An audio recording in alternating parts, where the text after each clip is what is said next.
அப்புறம் தலைமுடி கட்டுனது பூ வச்சதெல்லாம் எதுவும் ரொம்ப டைட்டா வலிக்கிற மாதிரி எல்லாம் எதுவும் இல்லையே? ஏன்னா நீ கல்யாணம் முடிஞ்சா சாயந்தரம் வரைக்கும் இப்படியே தான் இருக்கணும். அதுக்கப்புறம் தலைவலி வந்துருச்சுன்னா கூட இடையில எதுவும் செய்ய முடியாது. இப்ப சொன்னீங்கன்னா நான் கொஞ்சம் சரி பண்ணி விட்டுருவேன். இல்லக்கா பரவாயில்ல. சரி ஐஷு. அம்மா ஏன் ஒரு மாதிரி இருக்க? கல்யாண பொண்ணுன்னா நல்ல கலகலப்பா சிரிச்ச முகத்தோட இருக்க வேண்டாமா? அதெல்லாம் ஒன்றும் இல்லக்கா. என்ன ஐஷு, அம்மா அப்பாவை நினைச்சு வருத்தப்படுறியா? எந்த ஒரு பொண்ணா இருந்தாலும் கல்யாணம் பண்ணி புகுந்த வீட்டுக்கு போகும்போது அம்மா அப்பா பக்கத்துல இருக்கணும்னு ஆசைப்படுவாங்க. அவங்க இல்லைன்னு நினைக்கும் போது கஷ்டமா தான் இருக்கு. ஆனா நீ ஒன்றும் கவலைப்படாத, அவங்களோட ஆசீர்வாதம் உனக்கு என்னைக்குமே இருக்கும். அவங்க உன் கூட இல்லைன்னாலும் உன் வாழ்க்கைக்கு எது தேவையோ, உனக்கு எது சரியானதோ அதை தான் அவங்க உனக்கு கொடுப்பாங்க. அதனால நீ எதையுமே யோசிச்சு கவலைப்படாத. உன் வாழ்க்கையில என்னெல்லாம் நடக்குதோ அதெல்லாம் உன் அம்மா அப்பா உனக்கு கொடுக்கறதா நினைச்சுக்க. சரிக்கா. அதான் அம்மா அப்பாவோட ஸ்தானத்துல கதிரத்தானும் நீங்களும் இருக்கீங்களே, அதுவே எனக்கு போதும்க்கா. என் வாழ்க்கையில எந்த ஒரு நல்லது நடந்தாலும் அதுல நீங்க 2 பேரும் இருக்கணும், உங்க முன்னாடி தான் அது நடக்கணும்னு நான் ஆசைப்படுறேன்க்கா. அதுக்கு என்ன ஐஷு, நாங்க தான் உன் கூடவே இருக்கோமே, அப்புறம் என்ன? இப்ப பாரு, கல்யாணம் முடிஞ்சிருச்சுன்னா அடுத்து இனி ஒவ்வொரு நல்ல காரியத்துக்கும் எல்லாத்துக்கும் நாங்க உன் கூட தானே இருப்போம். இங்க பாரு, இப்ப நீ இதெல்லாம் யோசிச்சு இப்படி வருத்தப்பட்டு இருக்க கூடாது. உனக்கு இன்னைக்கு கல்யாணம், நீ சிரிச்ச முகத்தோட கலகலப்பா இருக்கணும். சரி ஐஷு, சரி இன்னும் கொஞ்ச நேரத்துல அங்க மண்டபத்துக்கு போக வேண்டி இருக்கும். நான் போய் எல்லாரும் ரெடி ஆயிட்டாங்களா என்னன்னு பார்த்துட்டு வரேன். சரிக்கா. உண்மையான காதல் என்று ஒன்று உள்ளது, காலம் கடந்து போன பின்பு மண்ணில் வாழ்வது. காலம் எந்த கைப்பிடிக்குள் மாட்டிக்கொண்டது, காதல் என்னை விட்டு விட்டு எங்கு சென்றது. கடவுள் வந்து பூமி மீது வாழும் போதிலும் காதல் தோல்வியாகும் போது சாக தோன்றிடும். காதலின்றி பூமி மீது வாழ நேர்ந்திடும், கொஞ்ச நேரம் கூட நரகம் போல மாறிடும். இன்று நேற்று நாளையாவும் கொண்டு போகும் காதலே, உன்னை சேர வேண்டித்தானே மண்ணில் எங்கு வாழ்கிறேன். தங்கம். ஆமாமா. என்னடி ரெடி ஆயிட்டியா? ரெடி ஆயிட்டேன் மாமா. ஏன் மாமா, நான் பார்க்க எப்படி இருக்கேன்? உனக்கு என்னடி தங்கம், அழகா தேவதை மாதிரி இருக்க. இல்ல மாமா, ஏதோ குறையிற மாதிரியே இருக்கு. என்னது குறையுதா? என்ன குறையுது? ஒன்னும் இல்லடி, நல்லா தானே இருக்க. அழகா பட்டு புடவை கட்டி இருக்க, நகை போட்டிருக்க, பொட்டு வச்சிருக்க, பூ வச்சிருக்க. இன்னும் என்ன?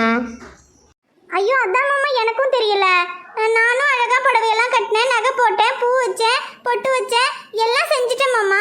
இருந்தாலும் கண்ணாடியில பார்க்கும்போது ஏதோ குறையிற மாதிரியே இருக்கு. தங்கம், என்ன குறையுதுன்னு நான் கண்டுபிடிச்சிட்டேன். என்ன மாமா? இங்க கிட்ட வா சொல்றேன். மாமா, என்ன குறையுதுன்னு கேட்டா? அதை தாண்டி நானும் சொல்ல வரேன். என்ன தெரியுமா குறையுது? தோ இந்த முகத்துல இருக்க இந்த சிரிப்பு. என்னது? என் தங்கத்துக்கு எப்பவுமே இந்த சிரிச்ச முகம் தான் அழகு. அது சரி, அழகா பட்டு புடவை கட்டாம, பூ வைக்காம, நகை எதுவும் போடாம சும்மா சிரிச்சுக்கிட்டு இருந்தா மட்டும் அழகு வந்துரும் பாருங்க.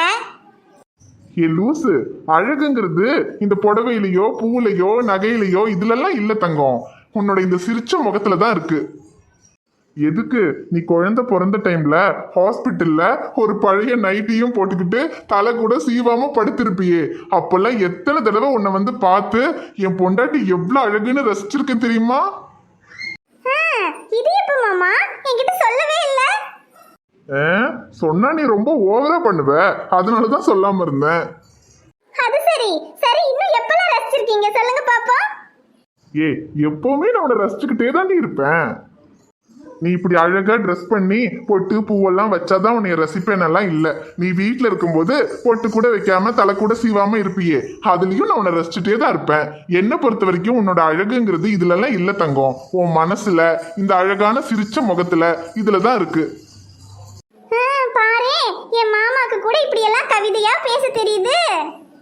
இதை விட கவிதையா பேசுவேன் தங்கம். கொஞ்சம் இப்படி பெட்ல உட்காரு. அஸ்கு புஸ்கு. என் மாமா, கல்யாணத்துக்கு நேரமாச்சு, மண்டபத்துக்கு போகணும், ஞாபகம் இருக்கா? இல்ல இங்கே இருந்துக்கலாமா? கல்யாணம் 10 மணிக்கு தானே, அதுக்கு இன்னும் நேரம் இருக்கு. கிளம்பும் போது பாத்துக்கலாம். நாங்கெல்லாம் ரெடி ஆயிட்டோம். கிளம்பலான்னு சொன்னதும் உடனே கிளம்பிடுவோம். ஆனா நீங்க தான் இன்னும் லுங்கி கட்டிக்கிட்டு நிக்கிறீங்க. போய் ரெடி ஆகுங்க மாமா முதல்ல. நான் ரெடி ஆகிறதுக்கு எவ்வளவு நேரம் வேணும்? ஒரு ஷர்ட் எடுத்து மாட்டி ஒரு வேட்டி கட்டிட்டா வேலை முடிஞ்சது. உங்களுக்கு தான் ரெடி ஆகணும்னா பொட்டு வைக்கணும், பூ வைக்கணும், நகை போடணும், புடவை கட்டணும், 1008 வேலை. எங்களுக்கு என்ன அப்படியா? நான்லாம் 2 நிமிஷத்துல ரெடி ஆயிருவேன். அதெல்லாம் சரிதான். அதுக்கே இப்பதான் வேலையெல்லாம் முடிஞ்சது இல்ல. இன்னும் என்னத்துக்கு லுங்கி கட்டிட்டு நிக்கிறீங்க? இப்ப எல்லாரும் வந்துருவாங்க. நல்லா ரெடியா நின்னதானே அழகா இருக்கும். சரிடி, ரெடி ஆகுறேன். ஏமாமா, கல்யாண வீடுனாலே ஒரே கலகலப்பு தான் இல்ல மாமா? எல்லாரும் வர்றதும் போறதும் ரெடி ஆகுறதும் மண்டபத்துக்கு போறதும் ஒரே சந்தோஷமா இருக்குல்ல மாமா? ஆமா தங்கம், நம்ம கல்யாணம் தான் இது எதுவுமே இல்லாம சிம்பிளா முடிஞ்சிருச்சு. ஆமா மாமா, அதான் ரொம்ப கஷ்டமா இருக்கு. ஏமாமா, திரும்பவும் ஒரு தடவை எல்லாரையும் கூப்பிட்டு நம்ம 2 பேரும் கல்யாணம் பண்ணலாமா? எது? 2 புள்ள பெத்ததுக்கு அப்புறம் உனக்கும் எனக்கும் கல்யாணம்? ஆமா மாமா. ஏன் எல்லாரும் 60 வயசுல 60ஆம் கல்யாணம் பண்றது இல்லையா? அந்த மாதிரி நம்ம வேணும்னா 30 வயசுக்கு அப்புறம் 30ஆம் கல்யாணம் பண்ணா என்ன? 30ஆம் கல்யாணம் பண்ணுவோம் தங்கம். அப்பதானே இதுங்களுக்கு கிறுக்கு பிடிச்சிருச்சுன்னு நினைச்சு ஊரே பார்த்து சிரிக்கும். என்ன நினைச்சா நமக்கு என்ன மாமா? அவங்க அது நினைப்பாங்க, இவங்க இது நினைப்பாங்கன்னு நம்ம சந்தோஷத்தை எதுக்கு விட்டு கொடுக்கணும்? அப்படின்னு யாரு சொல்றது? ஏன் அருமை பொண்டாட்டியா? ஆமா மாமா, முன்னாடி எல்லாம் நானும் யோசிச்சுக்கிட்டு தான் இருந்தேன். ஆனா இப்பதான் முடிவு பண்ணேன். ஏன்னா நம்ம நல்லா இருக்கும்போது அது இதுன்னு குறை சொல்ல வர்றவங்க நம்ம கஷ்டத்துல இருக்கும்போது வர்றது கிடையாது. அப்படிப்பட்டவங்களுக்காக நம்ம எதுக்கு மாமா நம்ம சந்தோஷத்தை விட்டு கொடுக்கணும்? அது மட்டும் இல்லாம நம்ம நல்லது செஞ்சாலும் 4 பேர் குத்தம் சொல்லுவாங்க, கெட்டது செஞ்சாலும் 4 பேர் குத்தம் சொல்லுவாங்க. சொல்றவங்க சொல்லிக்கிட்டே தான் இருப்பாங்க. நம்ம அதையெல்லாம் பார்த்துக்கிட்டு இருந்தா நம்ம சந்தோஷமா வாழவே முடியாது மாமா. அதனால மற்றவங்களை பத்தி கவலைப்படாம நமக்கு பிடிச்ச விஷயங்களை நம்ம பண்ணணும். பண்ணுவோம். முதல்ல ஐஷுக்கு கல்யாணத்தை பண்ணுவோம், அதுக்கப்புறமா நம்ம கல்யாணத்தை பண்ணுவோம். சரியா? சரி மாமா.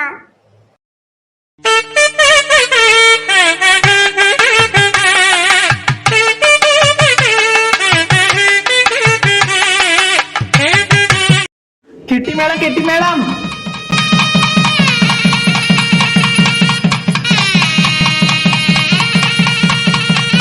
அடி என்ன நடந்தாலும் பெண்ணே உன்னை விட மாட்டேன்.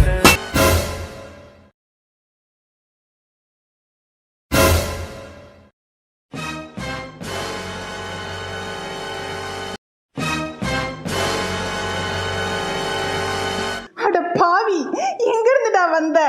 நல்லவன் மாதிரி வந்து என் பையன் வாழ்க்கையில் இப்படி மண்ணள்ளி போட்டுட்டியேடா. அடியே, அவன் தான் உன் கழுத்துல தாலி கட்டினானா நீயும் எதுவும் பேசாம அவன் பக்கத்துல நிக்கிற?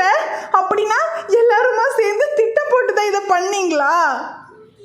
ஐயோ கடவுளே, என் பிள்ளைக்கு கல்யாணம்னு எவ்வளவு சந்தோஷமா இருந்த, இப்படி பண்ணிட்டியடி. நீ எல்லாம் நல்லாவே இருக்க மாட்டடி, சத்தியமா நல்லா இருக்க மாட்ட. அம்மா போது நிறுத்துங்க. நான் சொல்லிதான் அவர் ஐஷு கழுத்துல தாலி கட்டினாரு.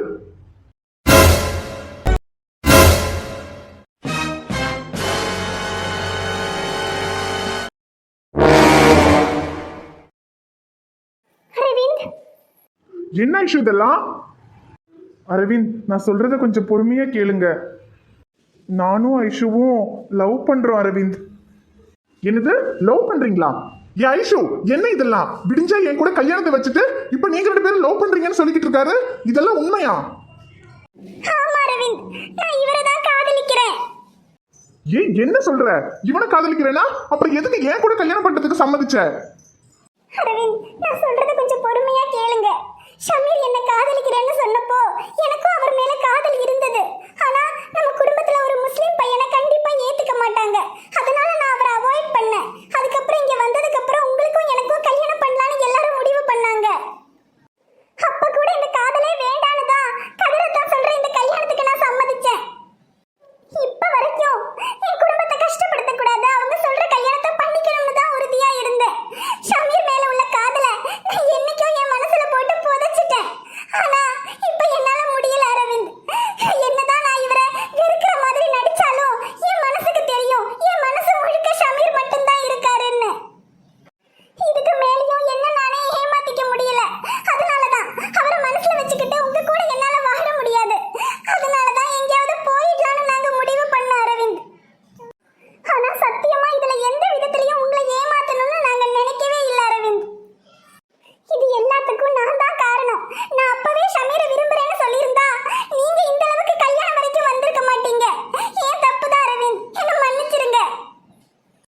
ஆமா அரவிந்த், எங்களை மன்னிச்சிருங்க.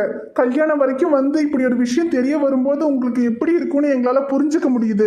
ஆனா சத்தியமா இதுல எந்த விதத்துலயும் உங்களை ஏமாத்தணும்னு நாங்க நினைக்கல. அதையும் மீறி உங்களை நாங்க ஏமாத்தினதா நினைச்சீங்கன்னா இப்ப கூட எங்களை மன்னிக்கிறதும் இல்ல வீட்ல சொல்லி இதை பெரிய பிரச்சனையாக்குறதும் உங்களோட இஷ்டம். ஏன்னா நான் பண்ண தப்புக்கு என்ன தண்டனையா இருந்தாலும் ஏத்துக்க நான் தயாரா இருக்கேன்.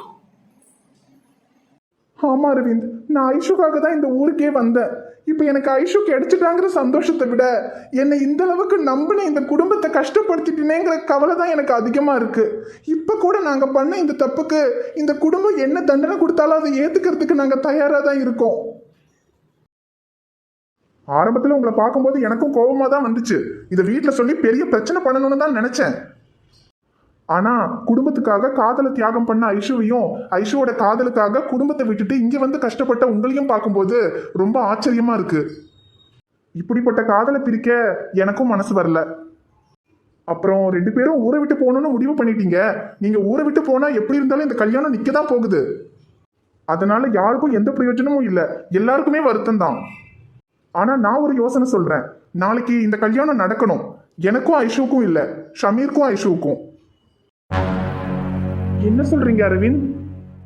ஆமா ஷமீர், எப்படி இருந்தாலும் உங்களை இந்த குடும்பத்துல ஏத்துப்பாங்களா மாட்டாங்களான்றது எனக்கு தெரியாது. அதனால நாளைக்கு இந்த கல்யாணம் சொன்ன மாதிரியே நடக்கட்டும். ஆனா ஐஷு கழுத்துல நான் தாலி கட்டுறதுக்கு பதிலா நீங்க தாலி கட்டணும். அப்படி நடந்தா அட்லீஸ்ட் நீங்க யாரும் இல்லாம ஓடி போய் கல்யாணம் பண்ணிக்கிறத விட ஒரு குடும்பத்துக்கு முன்னாடி எல்லாரோட ஆசீர்வாதத்தோடையும் கல்யாணம் பண்ண மாதிரியாவது இருக்கும். இந்த கல்யாணம் முடிஞ்சதுக்கு அப்புறமா இந்த குடும்பம் உங்களை ஏத்துப்பாங்களா மாட்டாங்களான்றது தெரியாது. இருந்தாலும் கல்யாணம் முடிஞ்சிருச்சுன்னா அதுக்கப்புறம் எதையாவது சொல்லி எல்லாரையும் சமாதானம் பண்ணிடலாம். ரொம்ப தேங்க்ஸ் அரவிந்த். சத்தியமா இந்த விஷயத்துல நீங்க எங்களுக்கு உதவி பண்ணுவீங்கன்னு நான் நினைச்சு கூட பார்க்கல. பரவாயில்ல ஷமீர். ஆனா என்ன ஒண்ணு, இந்த விஷயத்த முன்னாடியே ஐஷு என்கிட்ட சொல்லியிருந்திருக்கலாம். அப்படி சொல்லியிருந்தா நானும் இந்த கல்யாணத்துல ஆசைப்படாம இருந்திருப்பேன். என்ன மன்னிச்சிருங்க அரவிந்த். பரவாயில்ல ஐஷு, இப்போவாவது இந்த விஷயம் எனக்கு தெரிஞ்சுதே. சரி, எதுக்கும் கவலைப்படாதீங்க. நாளைக்கு எல்லாமே நல்லதாவே நடக்கும். என்னை மன்னிச்சிருங்க கதிரண்ண. நேத்தே இந்த விஷயத்த நான் உங்ககிட்ட சொல்லியிருந்திருக்கணும். ஆனா நேற்று இந்த விஷயத்த சொன்னா எங்க கல்யாணம் நிக்குமே தவிர ஷமீருக்கும் ஐஷுக்கும் நீங்க கல்யாணம் பண்ணி வைப்பீங்களான்னு எனக்கு தெரியல. அதனாலதான் உங்க எல்லாரும் முன்னாடியும் ஐஷு ஆசைப்பட்ட மாதிரி ஷமீருக்கும் ஐஷுக்கும் கல்யாணம் நடக்கணுங்கிறதுக்காக தான் நான் இப்படி பண்ணேன். என்னை மன்னிச்சிருங்கண்ணே. என்ன அரவிந்த், நீங்க எங்க கிட்ட மன்னிப்பு கேக்குறீங்க? இவங்க பண்ண காரியத்துக்கு நாங்க தான் உங்ககிட்ட மன்னிப்பு கேட்கணும். இவங்க 2 பேரும் விரும்பினதான தப்புன்னு சொல்லல.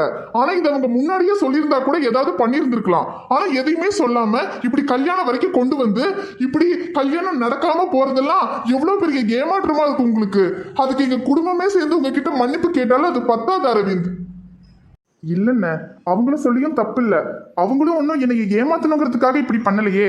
அவங்களுடைய சூழ்நிலை அப்படி ஆயிப்போச்சு. கல்யாணம் வரைக்கும் வந்து ஏமாந்து போறது கூட பரவாயில்லண்ண. ஒருவேளை இந்த விஷயம் எனக்கு நேத்து கூட தெரியாம இந்த கல்யாணம் நடந்து கல்யாணத்துக்கு அப்புறமா நான் ஏமாந்து போயிருந்தேன்னா அது என்னால சத்தியமா தாங்கி இருந்திருக்க முடியாது. இங்க பாருங்க தம்பி, என்ன இருந்தாலும் நீங்க பண்ணது பெரிய தப்பு. ஐஷுவும் அந்த பையனும் காதலிக்கிறாங்கன்னு தெரிஞ்சா நீங்க என்ன பண்ணியிருந்திருக்கணும்? முதல்ல அது என் பையன் கதிர் கிட்ட சொல்லியிருந்திருக்கணும். அவளுக்கு யாரை கட்டி கொடுக்கணும்னு என் பையன் கதிர் தான் முடிவு பண்ணணும். அதுலயும் ஒரு முஸ்லிம் பையனுக்கு எங்க வீட்டு பொண்ணை கட்டி கொடுக்கறதுக்கு நாங்க எப்படி சம்மதிப்போம்? அது சரி, உங்களையும் சொல்லி என்ன ஆகுது? எல்லாம் இவளும் சொல்லணும். அடியே ஐஸ்வர்யா, அம்மா அப்பா இல்லாத உனக்கு கதிரும் அமுதாவும் அம்மா அப்பா ஸ்தானத்துல இருந்து எல்லாம் பார்த்து பார்த்து செஞ்சாங்களே, அதுக்கு நீ கொடுக்குற மரியாதை அடி இது. என் புள்ள கதிர எப்ப பார்த்தாலும் உனக்கு ஒரு நல்ல வாழ்க்கையை அமைச்சு கொடுக்கணும்னு சொல்லிக்கிட்டே இருப்பான். அப்படிப்பட்டவனுக்கு இப்படி ஒரு துரோகத்தை பண்றதுக்கு உனக்கு எப்படி நீ மனசு வந்துச்சு? அத்தை, என்ன மன்னிச்சிருங்க அத்தை. எனக்கு வேற வழி தெரியல. அடிச்சி வாய் மூடு, எதுவும் பேசாத. அப்பா கதிரு, எப்ப இவன் நீ முக்கியம் இல்ல, நம்ம குடும்பம் முக்கியம் இல்ல, இந்த பையன் தான் முக்கியம்னு இப்படி ஒரு காரியத்தை பண்ணாலோ இதுக்கு மேல இவன் நம்ம குடும்பத்துக்கு வேணாம்ப்பா. இவளை இதோட தலை முழுகிடுவோம். மா, கொஞ்சம் பொறுமையா இருங்கம்மா. இங்க பாருங்க தம்பி, நீங்க பண்ணது சரின்னு நான் சொல்ல மாட்டேன். நீங்க பண்ணது பெரிய தப்பு தான். ஆனா என்ன ஆனாலும் இதுக்கப்புறம் ஏன் இப்படி பண்ணீங்கன்னெல்லாம் கேட்டு எந்த பிரயோஜனமும் இல்லை. நடக்க வேண்டியதெல்லாம் நடந்து முடிஞ்சிருச்சு. இதுக்கப்புறம் என்ன பண்ணணுங்கிறத தான் பார்க்கணும். சத்தியமா உங்களை ஏமாத்தி இவரை கல்யாணம் பண்ணிக்கணும்னு நான்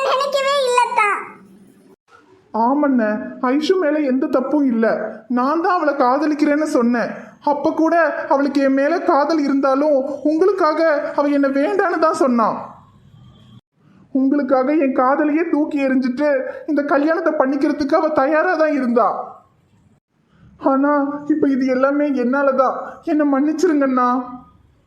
இதுக்கப்புறம் மன்னிப்பு கேட்டு என்ன ஆக போகுது? இலை கதிர என்னலே அவன் பாட்டுக்கு மன்னிப்பு கேட்டுக்கிட்டு இருக்க, நீ பாட்டுக்கு சமாதானமா பேசிக்கிட்டு இருக்க. இலை யாருக்கு யாருடா அண்ணன் அண்ணன் அண்ணன்னு பேசி உன்னை இந்த குடும்பத்துல ஒருத்தனா நினைச்சு உன்னை வீட்டுக்குள்ள சேர்த்ததுக்கு நல்ல காரியம் பண்ணிட்டடா எங்க குடும்பத்துக்கு. கதிரு இங்க பாரு, எல்லா விஷயத்திலயும் நீ சொல்றதுதான் நான் கேட்டிருக்கேன். ஆனா இந்த விஷயத்துல நான் சொல்றதுதான் நீ கேட்கணும். இப்படி நமக்கு துரோகம் பண்ண இவ இனிமே நம்ம குடும்பத்துக்கு தேவையில்லை. இவளை இதோட அனுப்பி வச்சிரு. இப்படி ஒருத்தி நம்ம குடும்பத்துல இல்லைன்னே நினைச்சுக்குவோம். அத்தை அப்படி சொல்லாதீங்க அத்தை. என்ன மன்னிச்சிருங்க. நான் பண்ணது தப்புதான். அதுக்கு எனக்கு என்ன தண்டனை வேணா கொடுங்க, நான் ஏத்துக்கிறேன். ஆனா என்ன வீட்டை விட்டு போன மட்டும் சொல்லிடாதீங்க அத்தை. அம்மா அப்பா இல்லைங்கிற வருத்தம் தெரியாம என்ன பாத்துக்கிட்டது நீங்க எல்லாரும் தான். நீங்களே என்ன போன்னு சொன்னா நான் எங்க அத்தை போவேன்? ஏய் அப்படி ஒரு நினைப்பு இருந்திருந்தா நீ இப்படி ஒரு காரியத்தை பண்ணிருப்பியா? இப்படி ஒரு நாடகத்தை நடத்தி இவன் தான் உன் கழுத்துல தாலி கட்ட போறாங்கிற விஷயம் உனக்கு முன்னாடியே தெரியும் தானே? நீ அவ்வளவு உண்மையானவளா இருந்திருந்தா அதை முன்னாடியே கதிர்கிட்ட சொல்லிருக்கணுமா வேண்டாமா? அப்போ யாரு ஏமாந்தா என்ன, யாரு தலை குனிஞ்சா என்ன, உனக்கு உன்னோட காரியம் நடக்கணும்னு தானே நீ இப்படி பண்ணிருக்க. எங்க போறதா? அதான் உன் கழுத்துல ஒருத்தன் தாலி கட்டியிருக்கானே, அவன் கூட போ. இதுக்கப்புறம் உனக்கும் இந்த வீட்டுக்கும் எந்த சம்பந்தமும் கிடையாது. மா என்னம்மா நீங்க? இலை நீ சும்மா இரு. உன்னை பெத்தவ நான் சொல்றேன். இதுக்கு மேல இவளுக்கும் நம்ம குடும்பத்துக்கும் எந்த சம்பந்தமும் இல்ல. போடி வெளியே.